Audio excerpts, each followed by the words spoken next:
Can I do it, যদি এরকম sentence থাকে সেখানে আমি কিভাবে ভয়েস চেঞ্জ করব সেটাই আজকে আলোচ্য বিষয়।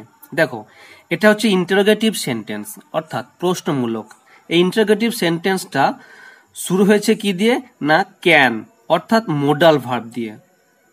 তো এই মোডাল ভার্ব দিয়ে সেন্টেন্স যদি শুরু থাকে সেখানে কিভাবে ভয়েস চেঞ্জ হবে এটা আজকে আলোচ্য বিষয়। তোমরা মন দিয়ে দেখো।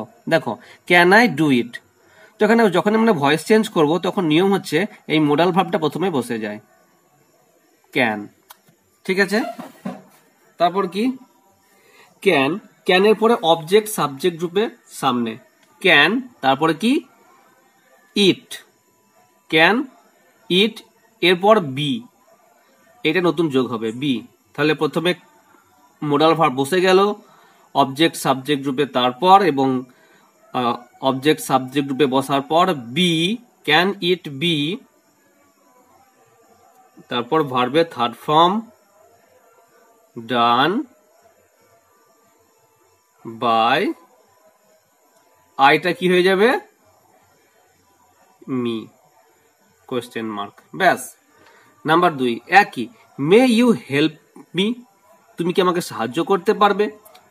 তো নিয়ম মতো কি মে বসে গেল, তারপর অবজেক্টকে মি অর্থাৎ আই, মে আই, এরপর নিয়ম মতো বি বসে বিই বি, এরপর ভার্বের থার্ড ফর্ম, হেল্পের থার্ড ফর্ম কি হেল্পড,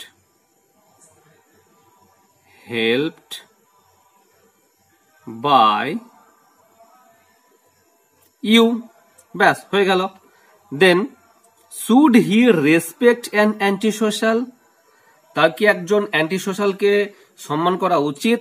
তো নিয়ম মতো কি হবে শুড,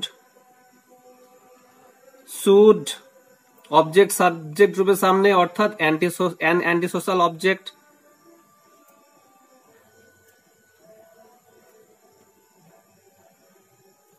অ্যান অ্যান্টি সোশ্যাল, এরপর কি হবে বি বসবে, এরপর ভার্বের third form respected, third form কি respected, third form respected, respected by, here object কি হিম, কোয়েশ্চেন মার্ক।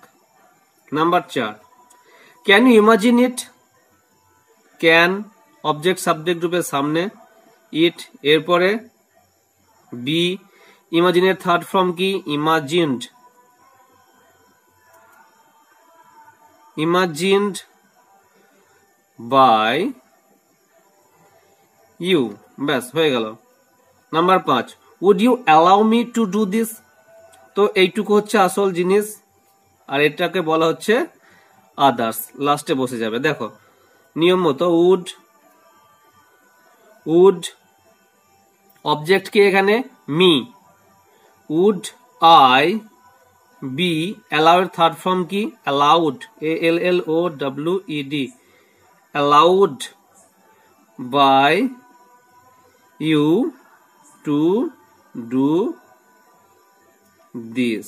তাহলে কি মোডাল ভার্ব বসে গেল, অবজেক্ট সাবজেক্ট রূপে সামনে আসলো, তারপর বি হলো এবং বি এর পরে ভার্বের থার্ড ফর্ম, এটা ভার্বের থার্ড ফর্ম, তারপর বাই যোগে সাবজেক্ট অবজেক্ট রূপে শেষে এবং সবার শেষে এই আদার্স অংশটুকু, এক্সট্রা অংশটুকু দেখে দেখে বসিয়ে দেব।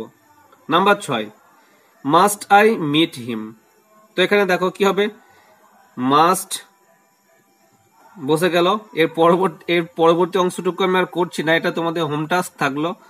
আশা করছি এই কটা তোমরা যদি বুঝতে পারো এটা তোমাদের কাছে কোনো ব্যাপারই মনে হবে না। কমেন্ট সেকশনে এটার উত্তরটা তোমরা লিখে পাঠিও। আর ভিডিওটা তোমাদের যদি ইনফরমেটিভ বলে মনে হয়ে থাকে বা এখান থেকে কিছু শিখতে পারো অবশ্যই একটা লাইক করে দিও। আর যারা এরকম ভাবে ফ্রিতে ইংরেজি গ্রামারটা নিখুঁত ভাবে শিখতে চাও অবশ্যই আমার চ্যানেলটাকে সাবস্ক্রাইব করে